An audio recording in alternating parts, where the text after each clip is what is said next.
आ गया। अभी मैं कुछ लोगों की बातें सुन रही थी और देख रही थी कि आजकल कैसे हम बच्चों के ग्रोइंग स्टेजेस को रिकॉग्नाइज़ करते हैं, कैसे हम बच्चों के ग्रोइंग स्टेजेस को आइडेंटिफाई करते हैं। और मुझे उसमें बहुत सारी इंटरेस्टिंग चीज़ें समझ में आ रही है। मैं भी समझने की कोशिश ही कर रही हूँ। मुझे भी कोई पूरा ज्ञान नहीं है इन चीज़ों का, मैं भी धीरे धीरे सीख रही हूँ ये सारी चीज़ों को। तो इस बीच में मैंने देखा कि कुछ बच्चे ऐसे हैं जो अचानक से कुछ अलग किस्म की हरकतें करते हैं। उन्हें कहीं एक जगह बैठना पसंद नहीं आता है, वो गोल गोल घूमते रहते हैं या हाइपर एक्टिव होते हैं या फिर बहुत सारी अलग अलग चीज़ें करते हैं। तो उस समय क्या होता है कि जब वो ये सारी चीज़ें कर रहे होते हैं तो अगर वो किसी जगह पर हों जहाँ पर बच्चे और भी हैं, मान लीजिए थोड़ी देर के लिए कि वो बच्चा अगर स्कूल में है, तो कई बार शिक्षक को लगने लगता है, टीचर को लगने लगता है कि ओफ ये बच्चा पूरी क्लास को डिस्टर्ब कर रहा है, सुनता ही नहीं है मेरी। उसका नाम बुलाते रहें, उसे हम कमांड देते रहे तो भी लेता ही नहीं है कमांड, सुनता ही नहीं है। तो ये टीचर को लगने लगता है, घर पर पेरेंट्स को लगने लगता है कि पता नहीं क्यों ये बैठता ही नहीं है, सुनता ही नहीं है। इसे दिन रात सिर्फ शरारत करने में मज़ा आता है, मस्ती करता रहता है। फुल ऑफ एनर्जी है ये बच्चा, पूरा फुल रहता है, चार्ज रहता है पूरे समय एनर्जी से। और इसे मस्ती करना, खेलना, शैतानी करना, चिल्लाना, ये सब बड़ा अच्छा लगता है। मगर अगर कहीं भी हमें कभी भी ऐसा लगता है कि हमारा बच्चा ऐसी कोई भी नई चीज़ कर रहा है या ऐसी कोई भी अलग हरकत कर रहा है जो एक्चुअली यूजुअल नहीं है, कुछ अलग है, जो थोड़ा भी डिफरेंट है, तो प्लीज़ पेरेंट्स हमें सबको अलर्ट मोड पे आ जाना चाहिए।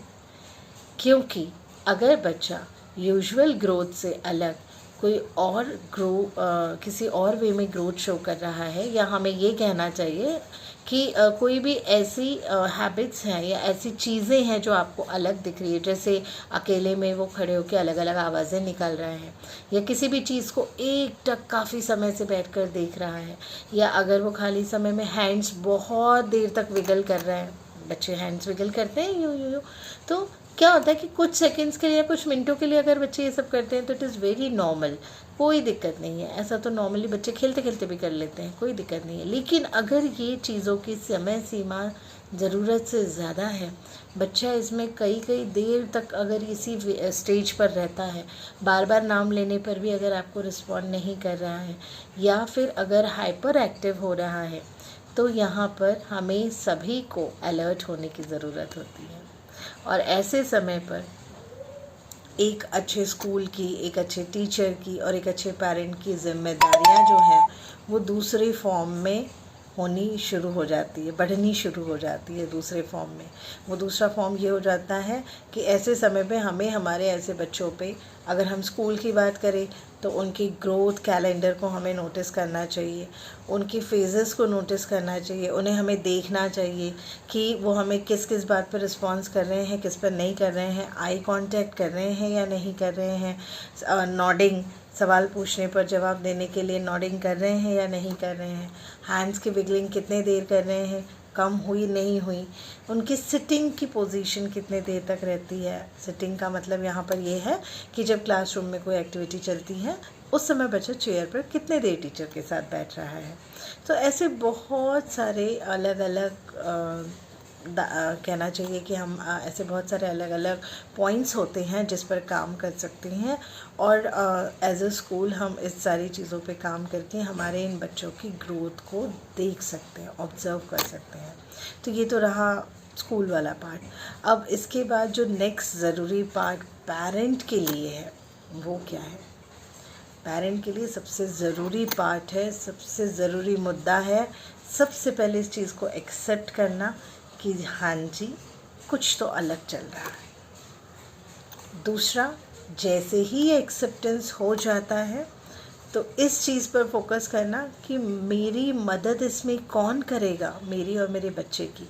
यहाँ पर मदद से मतलब प्रॉपर गाइडेंस से है, और प्रॉपर गाइडेंस ऐसे केसेस में सिर्फ और सिर्फ स्पेशलिस्ट ही दे सकते हैं, हर कोई नहीं दे सकता है।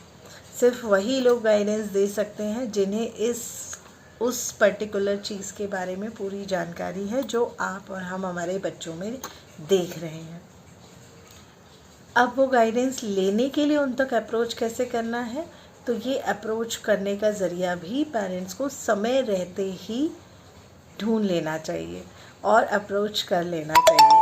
कई बार होता है कि पेरेंट्स मुझसे पूछते हैं कि मैम अभी तो ये बहुत छोटे हैं। कई बार होता है हमें 3-3.5 साल में ही बच्चे में बहुत सारे उसके ग्रोथ के समय हमें बहुत सारे चेंजेस दिखने लगते हैं और हम वहाँ पर अलर्ट हो जाते हैं।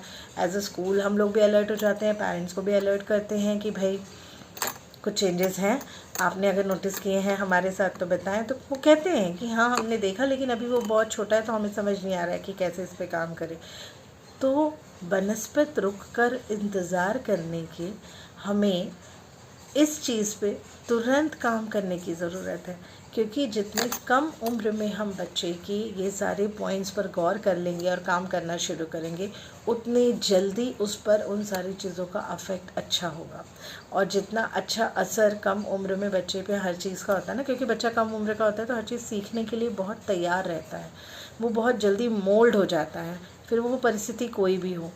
तो जब बच्चा ये सारी चीज़ें सीखने लगता है और आपको रिस्पॉन्स देने लगता है, तो वहाँ पर हमें लगता है कि हाँ हमारी ये मेहनत जो है वो सार्थक हो गई। और इन सब के बीच में सबसे ज़रूरी चीज़ एक ही है, वो ये है कि एज अ पेरेंट इस चीज़ को एक्सेप्ट करे कि yes there is something different in my child, and in as a school we all need to accept this part, that yes these children need some special attention, because they are not special children, they are super special children. They need attention, they need love, they need care. And once we all are prepared for all these things, we all can do anything for them. हम उनके लिए कुछ भी कर सकते हैं। And believe me the result of all this things जो रहेगा, ये सारी चीज़ों का जो नतीजा रहेगा वो बहुत ही अच्छा रहता है। जब सारे मिलकर प्रॉपर वे में बच्चे के अपब्रिंगिंग पर, एकेडमिक्स पर और उसके हर चीज़ पर फोकस करेंगे तो बच्चे में चेंजेस आते हैं। Take care everyone, thank you.